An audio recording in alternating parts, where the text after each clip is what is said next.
Today's one of our favorites, a blaster mashup from the dollar store with a twist.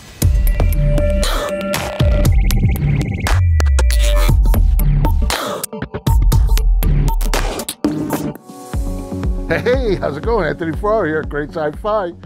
Well, today we're making a new dollar store blaster video, but it's the new dollar store blaster video. So I know you guys enjoy when I do the dollar store mashups, and I do a lot of them. So in thinking about, well, you know, how can we make this more interesting? My buddy Clint, who you see on this channel sometimes, he's a collaborator of mine. He's a great filmmaker, musician. We do a lot of work together. We got to thinking, oh, let's do a like one of these challenges, right? So I'm gonna cut to the footage. We go to the dollar store and we get the same items, and then we kind of wanted to see what we would each come up with. I mean, it's a competition, a friendly competition, a gentleman's competition. So I want to get right to the footage of us going to the dollar store. But I think it's a cool idea. Make sure to comment like what you think if you want to see more of this, and then just trying to think of a way how we can incorporate the community. But after my build, and there'll be a link to his build down below, and I think it'll be fun because we all know that we enjoy these dollar store mashup blaster builds. It'd be cool to see like what somebody else does with them, and hopefully that sparks for you, hey, maybe I would have done it this way, right? So let's get into the dollar store.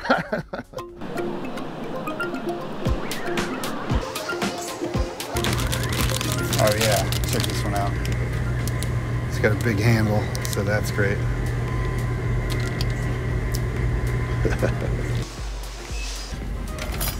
All right, so it's feeling like ray gun somehow.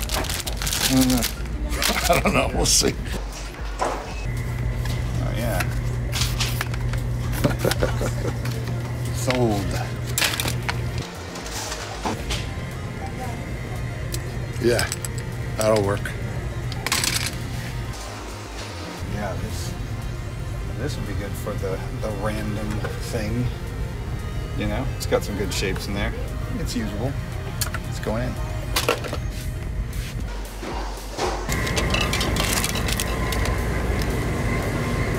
Weird shape, but yeah.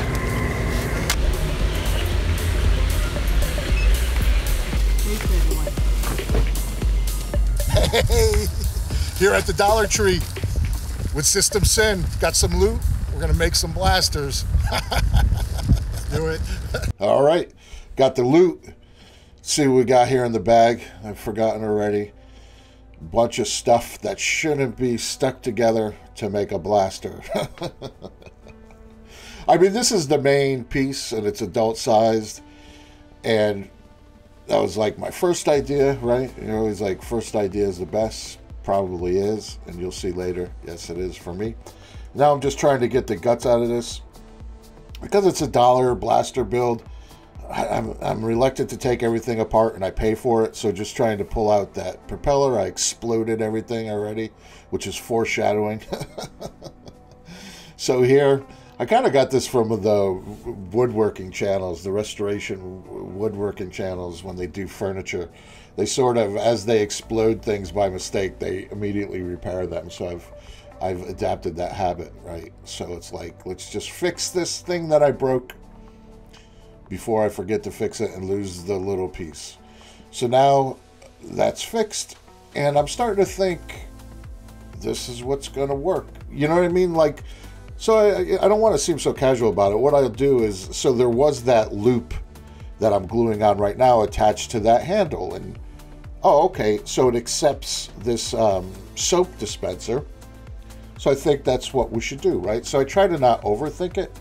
So now I got that working, and I'm like, what am I going to do with this? The initial thought is, all right, like satellite dish, like ray gun. This is, to me, what makes it, I'm doing air quotes, retro. So here I'm trying out some different things, and I really like this idea of sort of bending over the handle or bending under the handle. So I don't abandon that. So here's something that I've learned the hard way. So I need a hole in this, and I just burned it with my woodworking tool. And like if you try to drill plastic like that, it probably will shatter. So here, because I'm going flat surface to flat surface, I'm using hot glue, super glue. I got a dowel in there. Everything I can do to make sure that this connection stays. Because I know that if you just glue something flat like that to another flat thing, it's just going to snap off. So now something's happening, right? And that happened pretty quick, and I still have all these other pieces. So, I mean, there's a lot of overthinking going now, because I'm like, well, should I use the other things? This is pretty good, but still, I'm gonna push on. So now it's this boat piece, and I was very excited about this boat piece. But now that I sort of have a direction, that boat piece, I'm like, oh, what do I do with this now? Where I thought that was going to be the star for me. So now for sure I know that this sort of ray gun basket thing's going to go on the front. I decide, all right, let me cut off the handle. And because I'm just going by the seat of my pants, I'm like, that's kind of neat. If it was like some kind of like funny, like I'm the, you know, grasshopper superhero or something, I don't know. But I'm like, oh, that's something. And I really like the way it bent around to the handle. But because I'm just doing everything by the seat of my pants, it just barely didn't reach. So I had to abandon that too. But I've learned the hard way, like, you know, not to go against the grain, because it's, for a reason, it's not falling into place. But as soon as something sort of falls into place, like I said with that soap dispenser, it's like I know enough now to be like, okay, you got to stick with that. So there, I got that in there now as sort of, again, I keep saying retro. I don't know, it just reminds me of like a 50s kind of gun. So now I'm committed to that.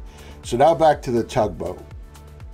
So here, this is an interesting thing. I'll tell you right now that this doesn't work out for me, but I wanted to keep it in because I like to keep the process warts and all, right? So here I'm thinking, I've been watching a lot of car custom channels where they cut fenders off one car and stick them on another. So I'm kind of in that mode right now. I'm a full custom Ian. So I'm like, okay, I'm gonna take these shapes, which were the shapes that I was attracted to, and then by extracting these shapes, I'm going to maybe put them around the trigger or find a place for them. So I'm going through that process now, right? And typically you see on this channel, like, that's what works out for me.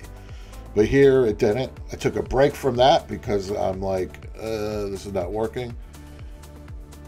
So here, I was going to put that tugboat piece as maybe some kind of barrel. But then I'm like, you know what? Just the dispenser from the soap thing, it fits and it looks good. So I'm like, okay, so maybe this tugboat thing is not the barrel. Maybe, oh, it's a shroud for above the trigger here. And this kind of works. But again, you know, if I'm going to be serious about this when I describe it to you, it's not a home run, right? It's not like, aha, this clicks into here, like how the basket did and how the dispenser did. This is, I'm really forcing it here. So I don't give up, right? I'm like, well, let's keep trying. So I keep cutting it. But essentially what I'm doing here is I'm just cutting this piece away, right? Making a mess. But I'm trying, right? You got to at least try. Now here with the hot glue, I'm being very generous. We won't say sloppy, generous, because I know that I'm going to be covering that with paint, and it's more important to me to get like a good connection. So when you see me, I've described this before on my channel. So when you see me hop from that tugboat piece to this piece, that means that I've given up or I'm taking a break. I'm stepping aside. But I'm pretty sure at this point, I'm like, oh man, I really blew it with that tugboat. But I guess blowing it would have been sticking it on there when it doesn't work, right? So now I got to rethink this. Okay, so what's next? So I'm sanding down. That's more of that super glue where I had to fix. And I'm like, well, let's go back to that piece. So sorry to give you the play-by-play with this piece, but I think it's important when I'm trying to communicate to you guys that, you know, it's a process. And I've said this before, right? With editing, it looks like it always works out, but it doesn't always work out.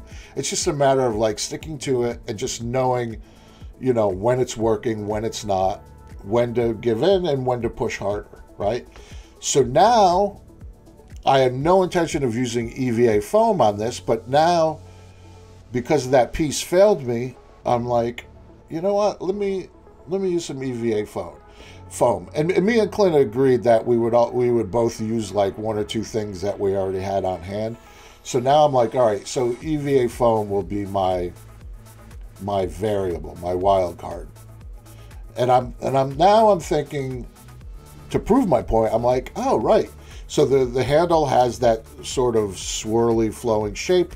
I'm like, with EVA foam, I can tie all these things together and then sort of honor that bit of handle, right? So here I'm making that shape, and this is just craft foam that I get from the dollar store. You know, it's like a pack of 10 for like $1. So even though it was on hand, it still technically is from the dollar store, and that was unintentional. Just worked out that way, and it makes me think, yeah, I guess I spend too much time at the dollar store. So there, I'm cutting that out nice. And, right, it's fitting, refitting. But now that I have sort of the general shape, I'm just trying to blend it all together. So now I'm like, how am I going to attach this? So what I'm going to do is I'm going to use the 77, the glue spray. It's kind of like rubber cement. So I don't want to get that all over my piece. I only want to get that where I'm going to be gluing on this EVA foam.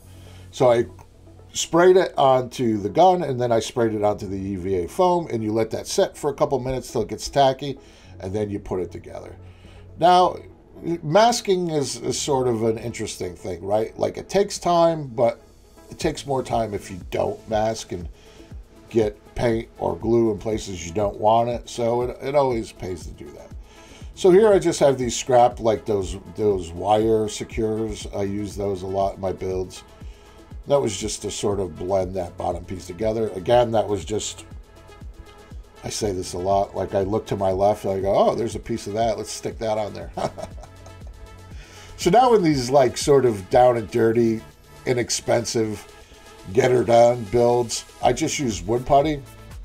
Now, if this was a prop for a film and my main character was swinging this gun around, then I would use Bondo. But for this, you could use super glue and baking soda, super glue and baby powder.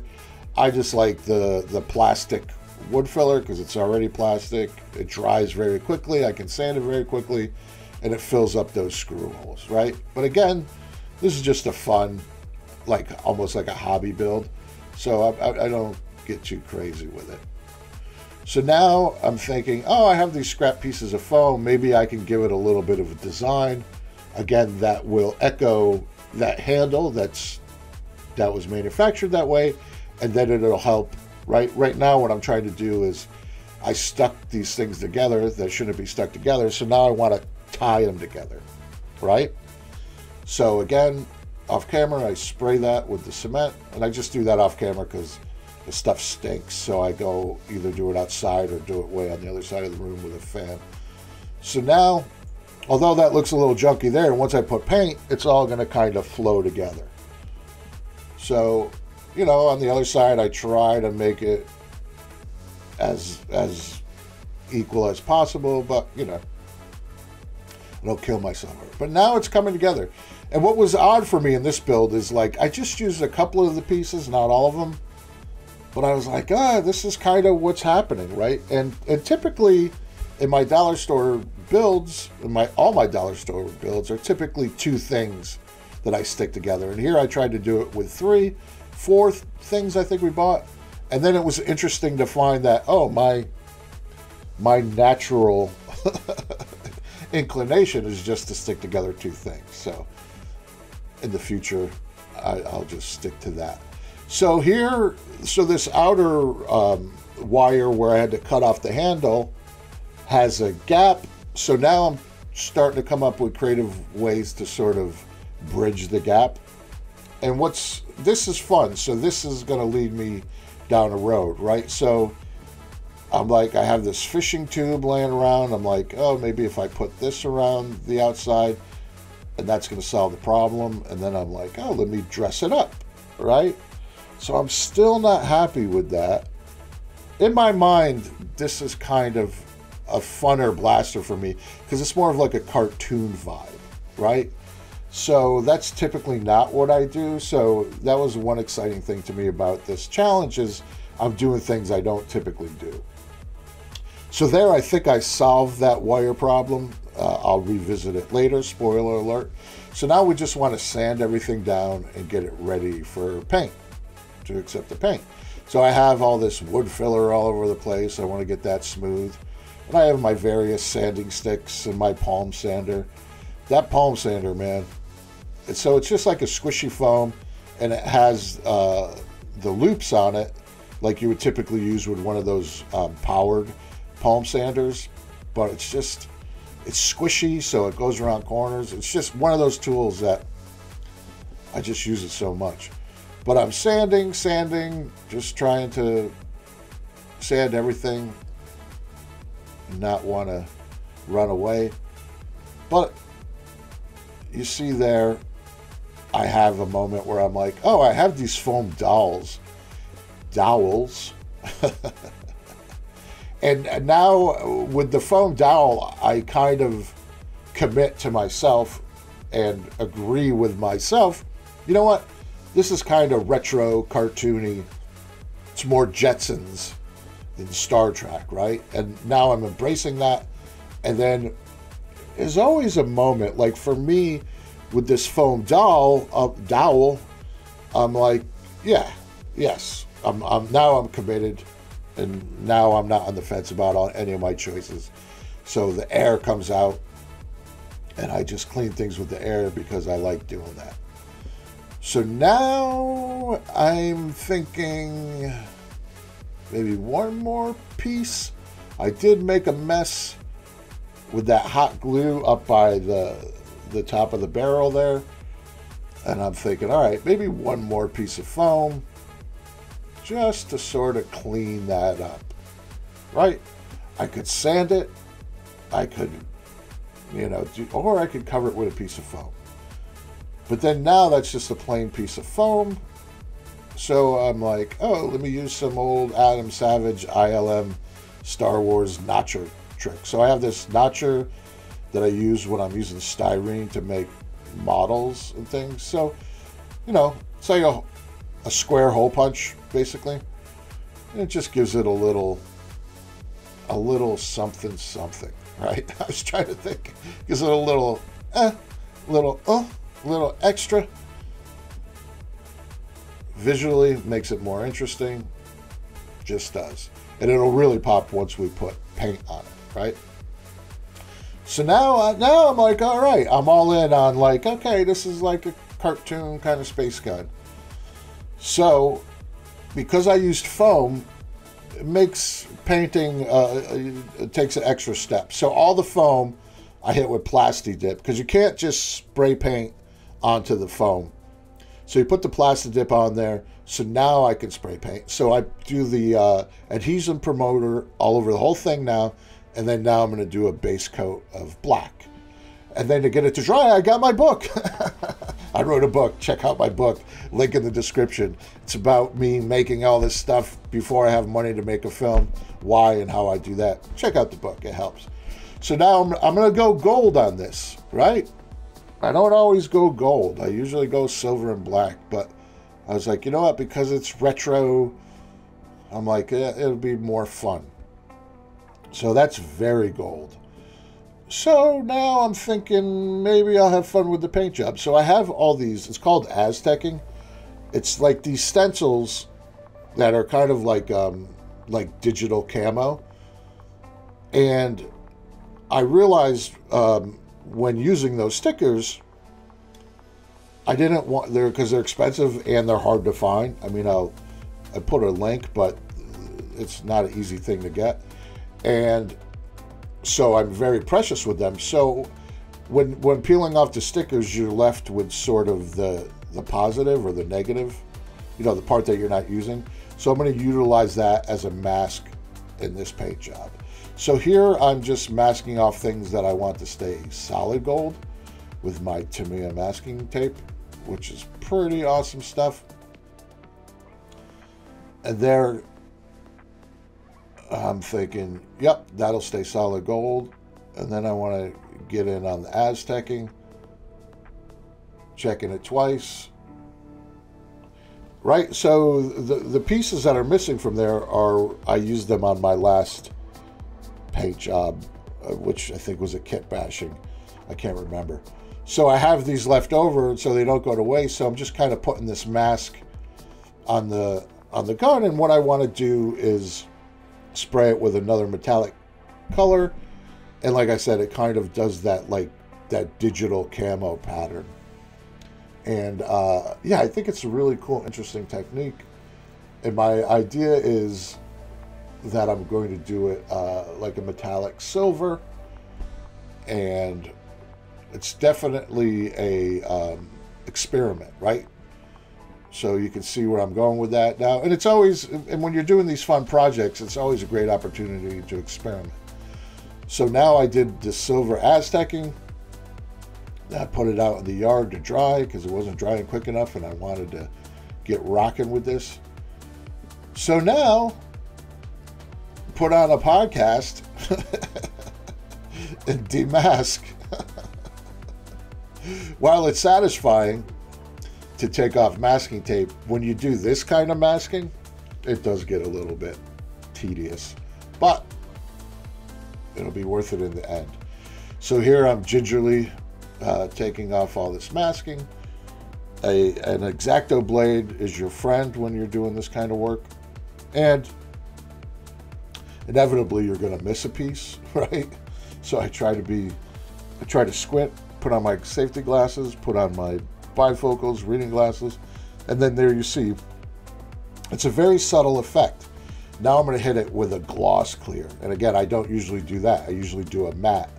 So again, I'm trying different things. So since I have this heavy gloss, I usually use acrylic and water, but here is like a wash that I get from the hobby store. This is for like model kits. It's a little more substantial than what I usually use, but I have that thick gloss coat on there, so I figure I can use this. And all I do is just sludge it all over. It's called sludge wash. And then just pat it off with the towel. You see me do this a lot. Because I like it.